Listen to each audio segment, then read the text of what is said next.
I'm going to talk to you about some stuff that's in this book of mine that I hope will resonate with other things that you've already heard, and I'll try to make some connections myself in case you missed them. But I want to start with what I call the official dogma. The official dogma of what? The official dogma of all Western industrial societies. And the official dogma runs like this. If we are interested in maximizing the welfare of our citizens, the way to do that is to maximize individual freedom.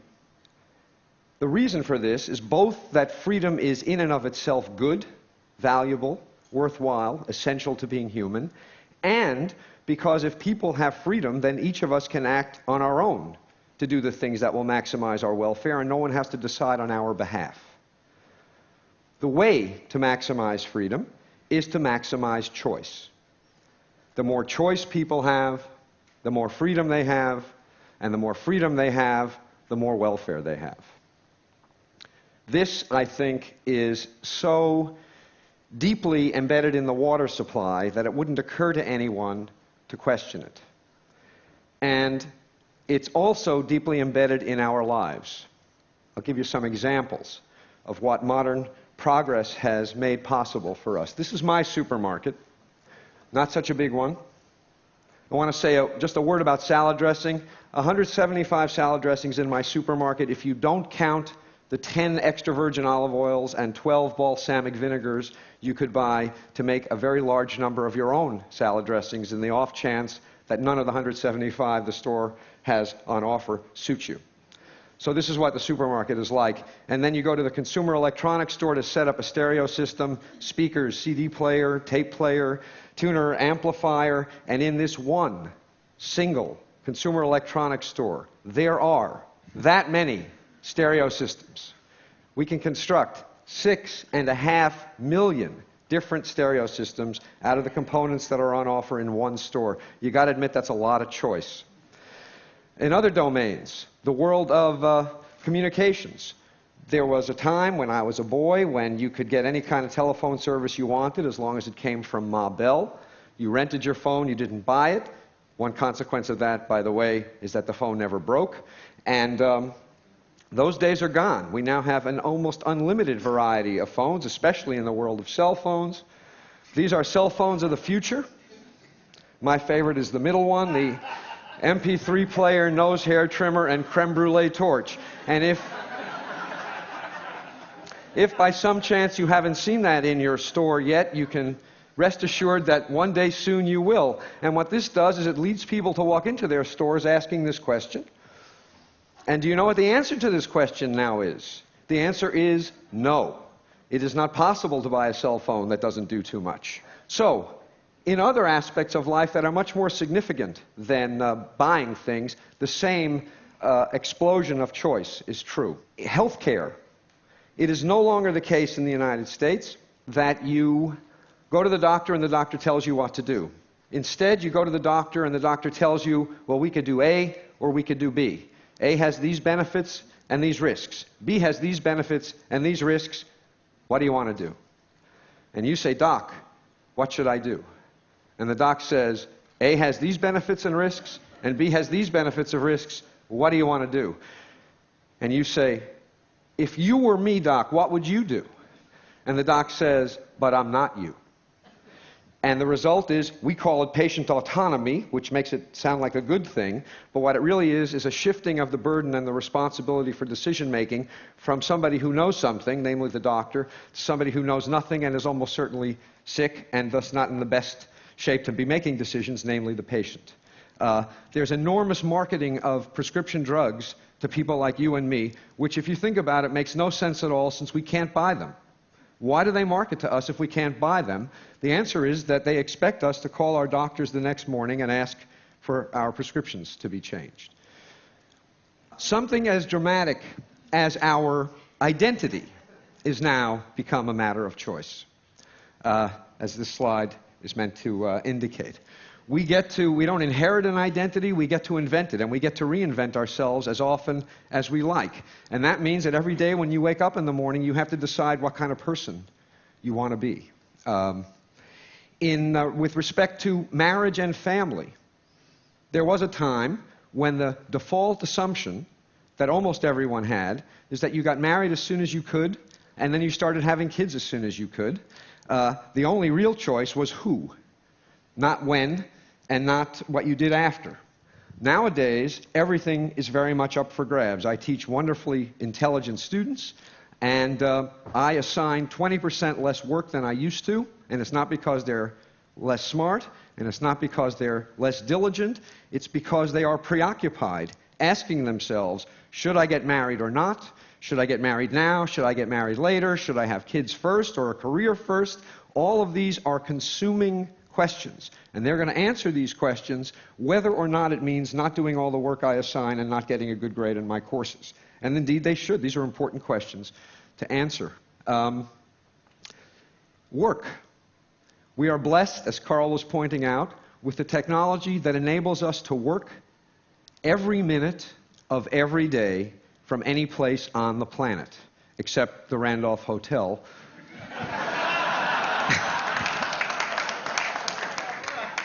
There is one corner, by the way, that I'm not going to tell anybody about where the Wi-Fi works. I'm not telling you about it because I want to use it.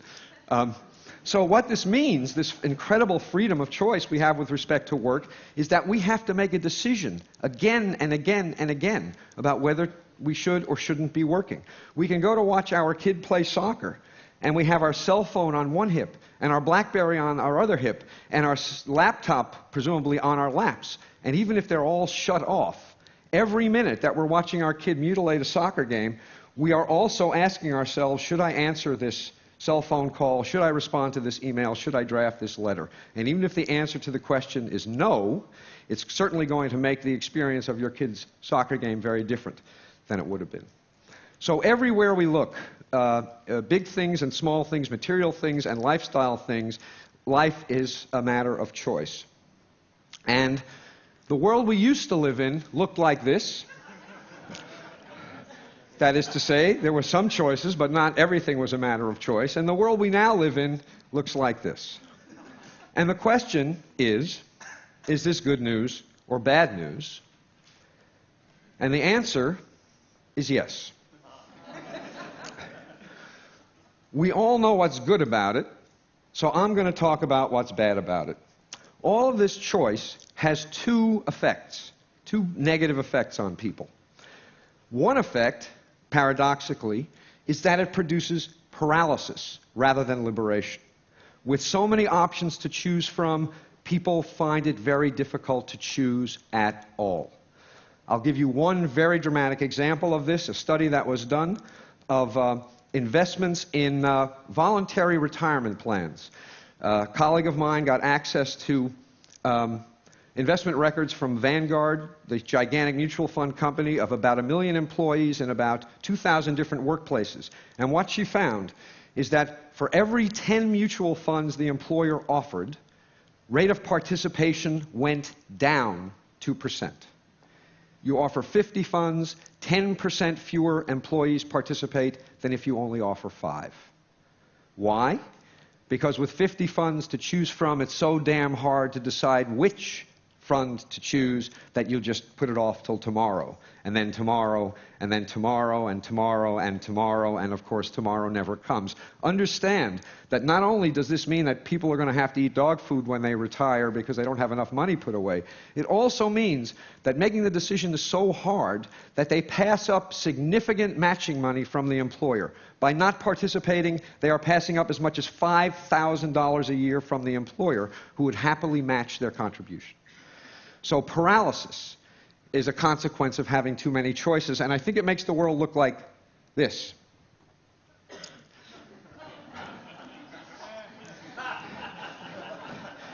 You really want to get the decision right if it's for all eternity, right? You don't want to pick the wrong mutual fund or even the wrong salad dressing. So that's one effect. The second effect is that even if we manage to overcome the paralysis and make a choice, we end up less satisfied with the result of the choice than we would be if we had fewer options to choose from. And there are several reasons for this. One of them is that with a lot of different salad dressings to choose from, if you buy one and it's not perfect, and you know what salad dressing is, It's easy to imagine that you could have made a different choice that would have been better. And what happens is this imagined alternative induces you to regret the decision you made, and this regret subtracts from the satisfaction you get out of the decision you made, even if it was a good decision. The more options there are, the easier it is to regret anything at all that is disappointing about the option that you chose. Second, what economists call opportunity costs. Dan Gilbert made a big point this morning of talking about how much the way in which we value things depends on what we compare them to. Well, when there are lots of alternatives to consider, it is easy to imagine the attractive features of alternatives that you reject that make you less satisfied with the alternative that you've chosen. Here's an example. For those of you who aren't New Yorkers, I apologize. But here's what you're supposed to be thinking. Here's this couple on the Hamptons. Very expensive real estate, gorgeous beach, beautiful day. They have it all to themselves. What could be better? Well, damn it, this guy is thinking, it's August. Everybody in my Manhattan neighborhood is away. I could be parking right in front of my building. And he spends 2 weeks nagged by the idea that he is missing the opportunity day after day to have a great parking space. Opportunity costs subtract from the satisfaction we get out of what we choose, even when what we choose is terrific. And the more options there are to consider, the more attractive features of these options are going to be reflected by us as opportunity costs. Here's another example. Now this cartoon makes a lot of points. It makes points about living in the moment as well, and probably about doing things slowly. But one point it makes is that whenever you're choosing one thing, you're choosing not to do other things, and those other things may have lots of attractive features, and it's going to make what you're doing less attractive. Third, escalation of expectations. This hit me when I went to replace my jeans. I wear jeans almost all the time. And there was a time when jeans came in one flavor, and you bought them, and they fit like crap, and they were incredibly uncomfortable, and if you wore them long enough and washed them enough times, they started to feel okay. So I went to replace my jeans after years and years of wearing these old ones, and I said, I want a pair of jeans, here's my size, and the shopkeeper said, do you want slim fit, easy fit, relaxed fit? You want button fly or zipper fly? You want stone washed or acid washed? Do you want them distressed? Do you want boot cut? Do you want tapered? Blah, blah, blah, on and on. He went. My jaw dropped. And after I recovered, I said, I want the kind that used to be the only kind.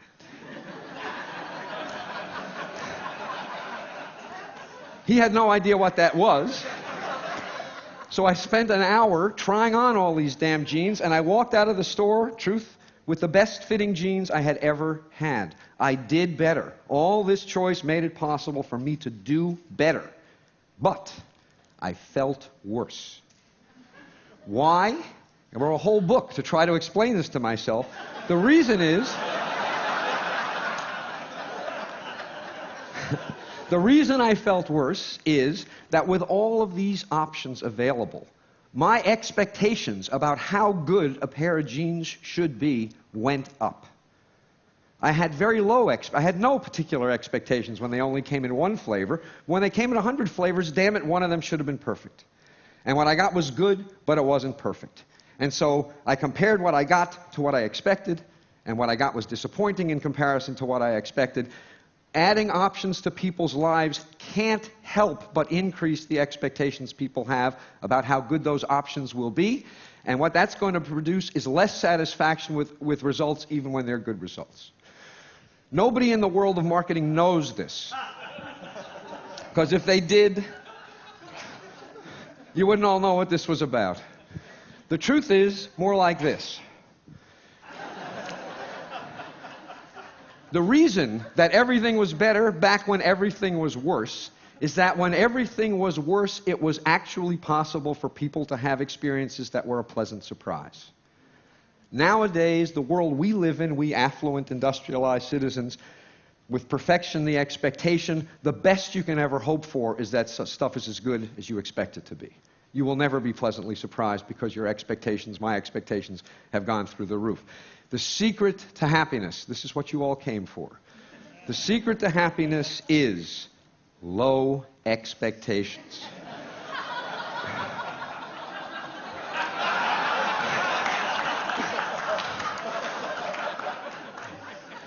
I want to say, just a little autobiographical moment, that I actually am married to a wife, and she's really quite wonderful. I couldn't have done better.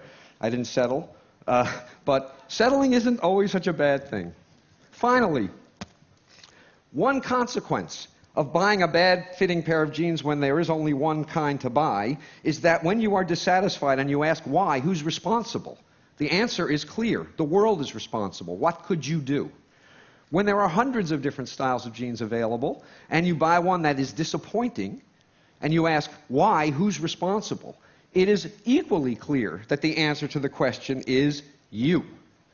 You could have done better. With 100 different kinds of jeans on display, there is no excuse for failure. And so when people make decisions, and even though the results of the decisions are good, they feel disappointed about them, they blame themselves. Clinical depression has exploded in the industrial world in the last generation. I believe a significant, not the only, but a significant contributor to this explosion of depression and also suicide is that people have experiences that are disappointing because their standards are so high, and then when they have to explain these experiences to themselves, they think they're at fault. And so the net result is that we do better in general, objectively, and we feel worse. So, let me remind you, this is the official dogma, the one that we all take to be true, and it's all false. It is not true. There's no question that some choice is better than none, but it doesn't follow from that that more choice is better than some choice. There's some magical amount, I don't know what it is. I'm pretty confident that we have long since passed the point where options improve our welfare. Now, as a policy matter, I'm almost done. As a policy matter, the thing to think about is this. What enables all of this choice in industrial societies is material affluence. There are lots of places in the world, and we have heard about several of them, where their problem is not that they have too much choice. Their problem is that they have too little. So the stuff I'm talking about is the peculiar problem of modern, affluent Western societies. And what is so frustrating and infuriating is this. Steve Levitt talked to you yesterday about how these expensive and difficult to install child seats don't help. It's a waste of money. What I'm telling you is that these expensive, complicated choices, it's not simply that they don't help. They actually hurt. They actually make us worse off.